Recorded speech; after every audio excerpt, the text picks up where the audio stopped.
Dober dan.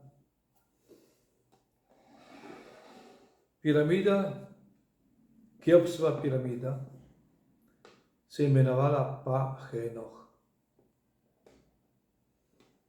In je največja skrivnost vseh skrivnosti, kar jo poznamo v obliki arhitekture na tej zemlji. Civilizacija te piramide, Keopsove piramide, Pa-Henoh, je grajena z nam neznano tehnologijo. Zamislite si, da samo špica je bila piramidasta z čistega zlata 160 ton. Kako so naši stari Egipčani delali zlato? Po neki verziji so znali iz ilovce, kjer je v nilskem blatu je veliko, so znali spreminjati s posebno tehnologijo in močjo, ki so jo imeli ti graditelji. Graditelji so bili tudi velikani. To je spet ena skrivnost človeka.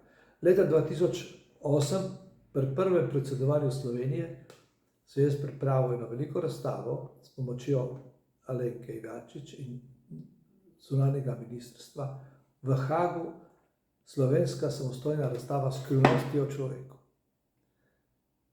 Župan je rekel, Haga je rekel, jaz odkupim celotno razstavo. Ko je prišla razstava domov, noter se bile tudi piramide, je zmanjkal en petelin. In so ga prisvojili na nek čuden način.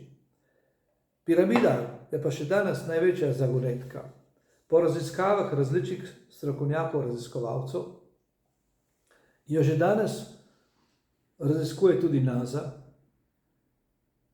je take oblike, da ona regenerira posebno energijo, katera vpliva tudi na človeka, na človeško zdravje, vpliva na semena, če postavimo pod njo. Če damo kozarec vode pod to piramido, ona voda se popolnoma spremeni in mi s tisto vodo zaužito se že zdravimo. Kaj se dogaja? Neke raziskave so znanstvenega, nekaj pa intuicijskega.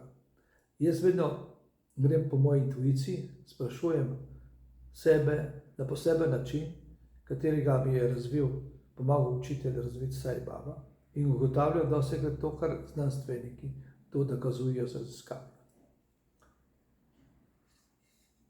Je čudežna oblika.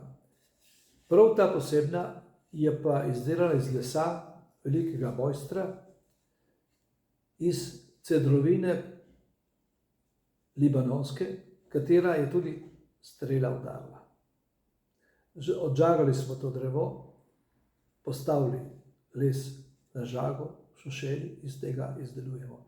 Zdaj mogoče pa čas, da tako piramido preiskujejo posamezniki, verjamejo v to, in ko bodo videli čudežne ozdravitve pod to piramido. No, recimo danes zjutraj sem se jaz obril z britvico, ki je bila že izrabljena. Stavil sem 14 dni pod to piramido in je brila bolj kot nova. To delam že veliko let. Ko so bili naši otroci, Nataša in Katjuša, naši otroci, sem pred hišo napravil na dvorišču eno veliko piramido, v katerem so se one igrale. To pa jih raziskujem celo življenje. Ne pove še to, da tudi z filozofsko fakulteto v Benetkah, v katero sem sodeloval, je s posebnim pismom za Ministrstvo za kulturo Egipta, da bi bilo dovoljeno pokazati v tej piramidi in v muzeju posebne reči, ki ne pokažejo nebe. Ne smem pa vse stvari povedati. Hvala za poslušanje.